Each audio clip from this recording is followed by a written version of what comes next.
In July of 1995, in Chicago, the weather hit 106 degrees, but the heat index led to about 120 degrees.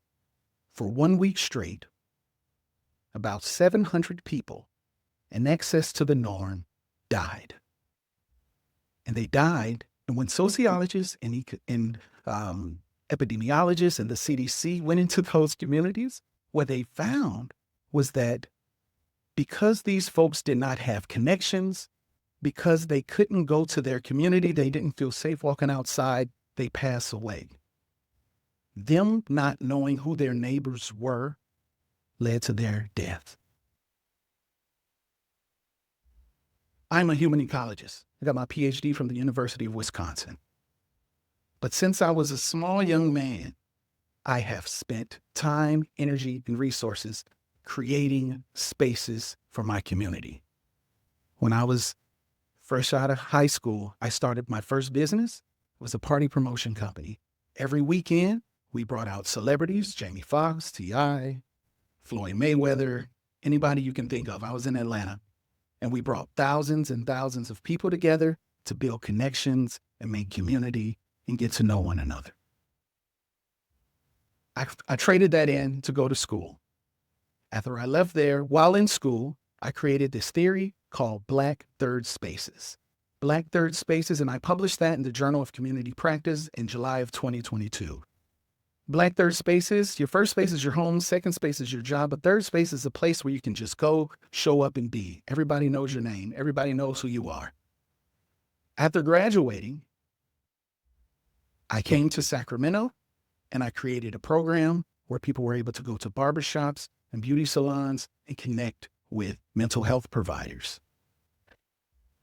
Over that time period, we were able to serve over 2,000 people, and over 150 of those folks were able to find mental health providers long term. So our business addresses the deliberate disinvestment of mental health services and other wellness in communities of color. We do that in a myriad of ways. Because of this disinvestment, because people aren't paying attention to what's going on, 30%, you see the statistics here, 30% of Black Americans are more likely to die from heart disease, right? They aren't able to find mental health providers.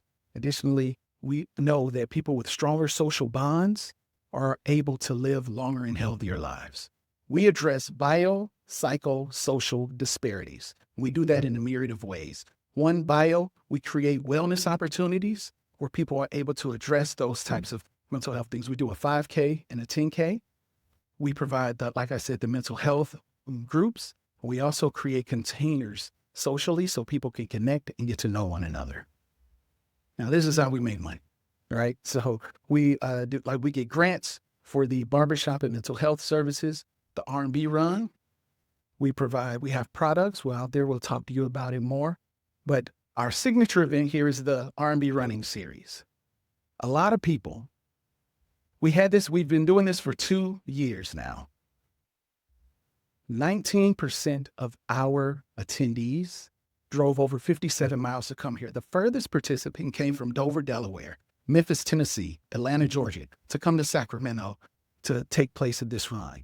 Our 2 lead sponsors, Adidas and Fleet Feet, wants us to take what's happening here in Sacramento to the rest of the world because they believe that people need access to those connections. And we want you to take part in this. Sign up for the run, buy our products, and show us some love. Thank you so much. We hope you have a great day.